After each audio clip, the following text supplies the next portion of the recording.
All right, guys, how you doing today? All right, Big Al here. We got a certain situation here that we're gonna cover the best way to handle this, okay? There are three balls on the table. The eight ball in the side pocket, the red three just off the rail, and the one ball, okay? So we're just gonna walk around a little bit. We're gonna examine this from some different angles here so that you can see the positions of these balls on the table, okay? And the eight's just sitting there hanging, all right? So in this situation, it would be like my opponent missed the eight ball in the side and left me uh, these two shots on my last two balls. Yes, this is an eight ball situation, guys, all right? Have a look at it here from a little bit of a different view, all right? You can see the spread out view here, a little bit of close up. Okay, so um, yeah, all right, let's get into how to deal with this. All right, check it out. All right, before we get into it, this video is in vertical portrait mode. Okay, so click the full screen vertical portrait mode so you can see all of it. All right, so in this type of situation, obviously, if we miss unless we get a real lucky leave. If we try for a shot and we miss because we're solids here, okay? My opponent is on the eight, makeable anywhere on the table. If we miss, we sell out the game. So how do we handle this, okay? Let's see what our options are, and I'll actually show you the percentage of shots that it takes me to make each one. And then I'll let you know what my favorite shot is, okay? So, um, in this situation, we can cut this three ball, okay? And that should leave us a shot on the yellow one ball, okay? However, it is a little bit off the rail. If it was on the rail, it would be a lot easier. It's a little bit off the rail. So this becomes a more difficult cut shot, especially on some 4-inch pockets like I have, okay? So there's that option. We could kick at the three ball to this corner, but it's not in the pocket or near the pocket, so it is an easy one to rattle as well. We could potentially bank the one ball to the corner. We can't bank it to the side, obviously. Um, However, if we make that, our cue ball is going to be down here, and we're going to have another bank shot, most likely on the three ball. Okay, so those are, yes, and there's a bank corner here as well, although with this angle, it is quite difficult and probably low percentage as well. So those are our three or four shot options, and there are two safety options that I'm going to cover too. All right. So I'm going to cut this three to the corner first, and let's have a look actually at how many attempts it takes me. And then we'll see if it leaves us a decent shot on the one ball or not. Okay. So let's get into it. Okay. We'll see how many attempts this takes.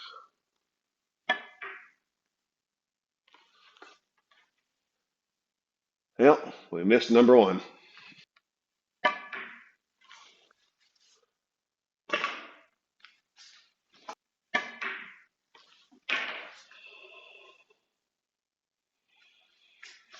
Okay. We got number three. Now we have to finish out the last shot on the one.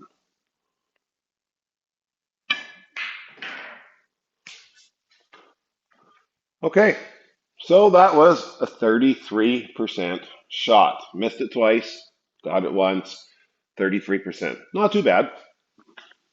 Okay, and let's try the kick shot to the corner here.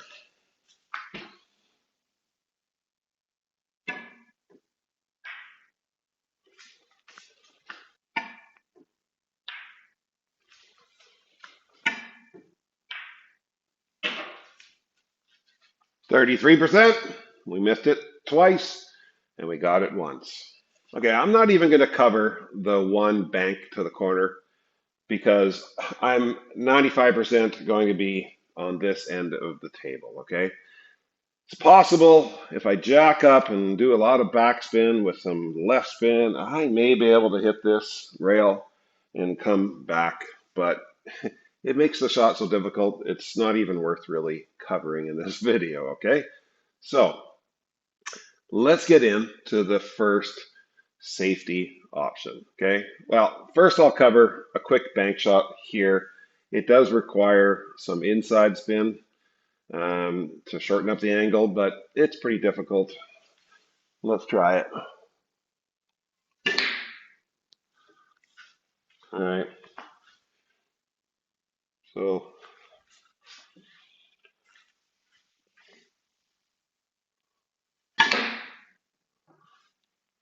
okay, we lost the game there. I'm not even going to cover that because that is a difficult shot. And if I miss it, I have a very good chance of pocketing the 8. So not a very good option either. So let's get into safety play. What are the safety options in this situation? All right, safety options, okay?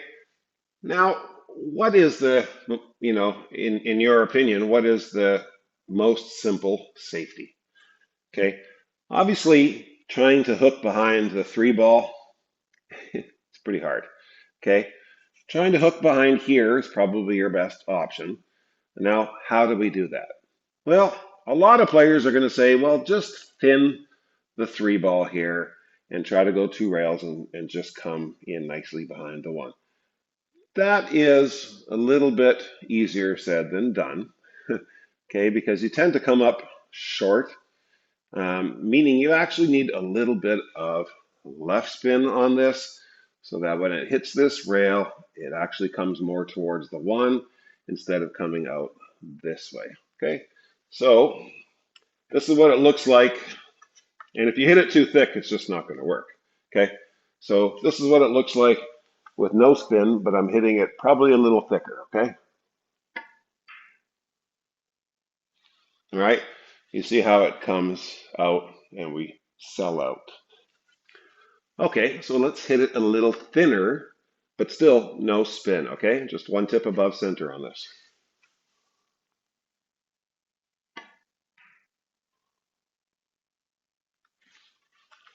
Ooh, we got it, just barely, okay? No spin at all. And we just got the hook, okay? It is doable with a jump shot and maybe even a masse shot, okay?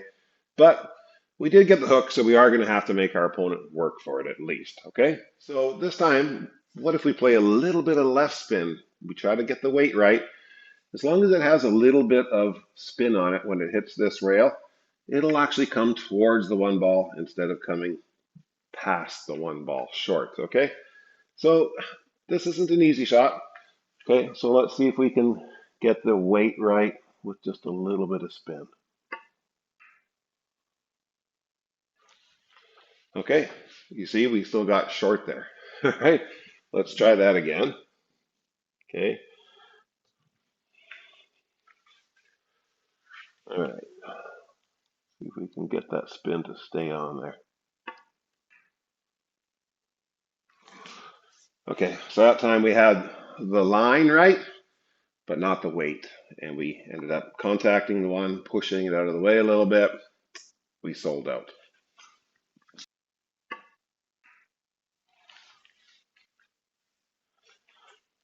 Okay, we got the clean hook, although we didn't get close enough to the 1 ball, so it is a pretty easy jump shot, okay? That's not the easiest way to play that safety. Let's cover a much more consistent safety shot in this situation, okay? And it's something that a lot of players wouldn't even consider, but it actually creates a much higher percentage, okay? By the way, I made that hook 2 out of about 8 times. Okay, so that's not the easiest way when you're trying to thin a ball with, especially with a little bit of spin and trying to get the exact weight that you need on it. Okay, I'll show you a way that has a much larger margin of error. The easier way to play safe here is to use a little force follow shot. not hard, just a forced follow shot, okay?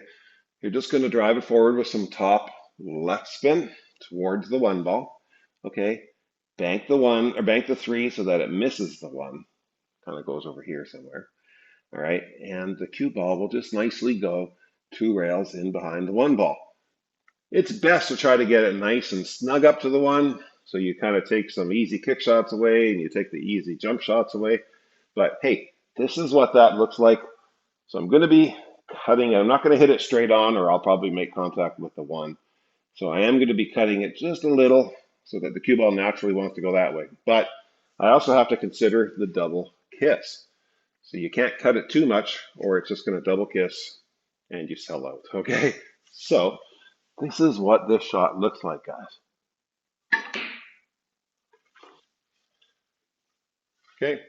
We didn't get the second rail actually, but you see, I didn't even have to hit that very hard. Okay. But we did get a pretty decent hook.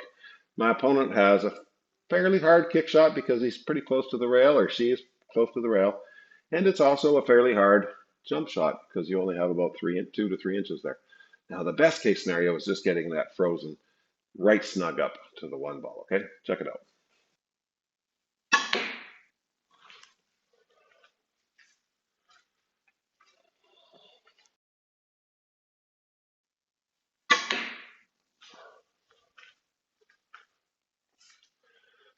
All right, guys, that is a fairly easy hook. Let's see if we can get it snug right up. Okay, I can pretty much get this hook about 85% of the time. It takes a little bit more to get the weight just perfect to freeze it up to the one, but this type of hook I'm pretty consistent on. And you will be too if you just give that shot a little practice.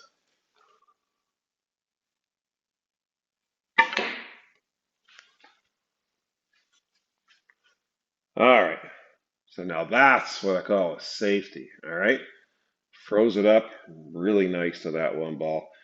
It took pretty much all the kicks except for an elevated over the top short rail kick, which isn't that easy because you could go wide and hit the three first and then sink the eight. So my opponent really has to be careful on this shot. It's not the easiest. All right.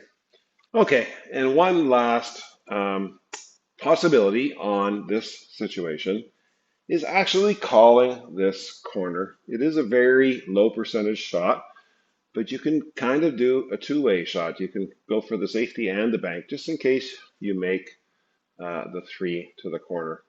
A couple times I got a little close. Okay, you do need some high action and you do need as much left spin as possible. You got to try to avoid the double kiss, okay? Because if you bank this um, and try just to make it straight to the corner, you're going to double kiss, okay? But you can try. You can't overhit it though because you risk hitting the eight ball in. If it hits here, the three ball is going to go right for the eight. So you can't overhit it. Let the spin catch. Play some top spin, which helps narrow it out a little bit. And see if we can get both.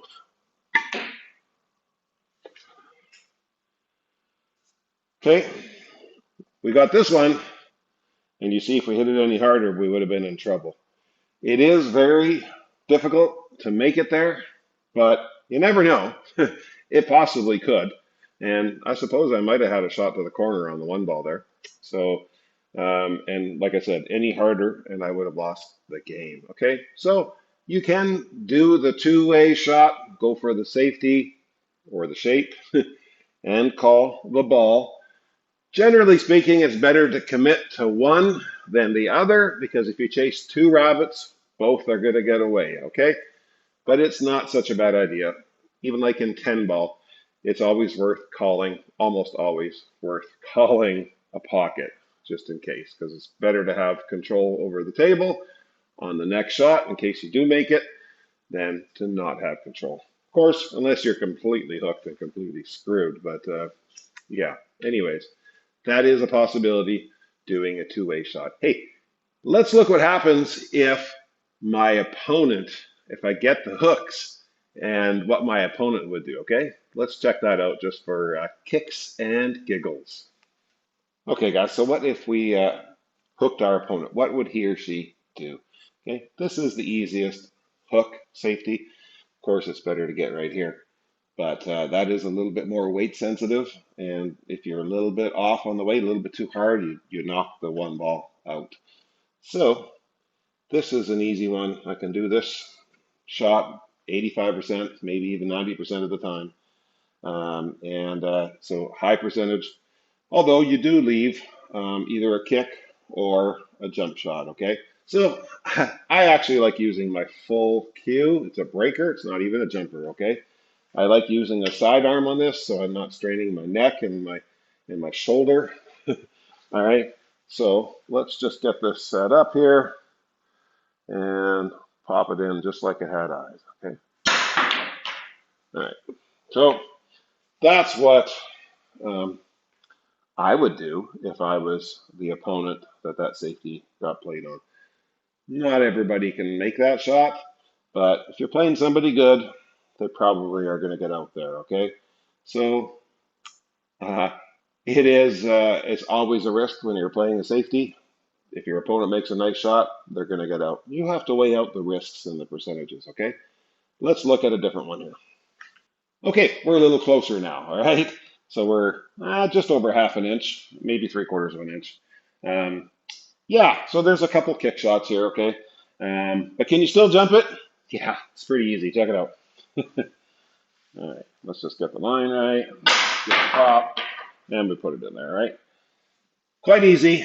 Um, but you know, kick shots are actually pretty easy too. Let's check out a couple kicks. First kick is to go this way. I would just take from here to here and shift halfway to the cue ball. Right there becomes my kick line. We got the double kicks, but hey, it went in. Okay, we can always go this way here, the short way on the table, all right? So I'll just check out my line here, and we're right there. Hey, we're basically right on the line. Imagine that. Okay, should go, no problem. Ah, and we didn't scratch, eh? Hey, okay. Weigh out the percentages real quick in your head when you're up to the table, all right? I have a very good percentage of getting that one safety. Freezing it up to the one is a little bit harder, a little bit lower, maybe only 10 or 15% for me. But the other safeties, I can get hooks on that one ball about 85% of the time. Okay. But if your opponent's a good jumper or kicker, they might get out. So we remember we were 33% on the first two shots, the kick and the cut. Okay. So that means that we're missing 2/3 of the time on those shots. I am, anyways. I don't know about you. Okay. But you have to weigh out which is the better option. Hey, the safety or the go for it shot. And then we had the two-way shot where you can call this corner, even though you're almost guaranteed to hit up here. But you can call this corner and get the safety. And for whatever reason, and if you made it, then hopefully you have a shot on the one ball next. All right. So in a do or die situation like that, figure out what you can do the best, the easiest, and the most consistent, and go for it because anything you do could be a very easy sellout. All right. Talk soon, guys, at the next lesson.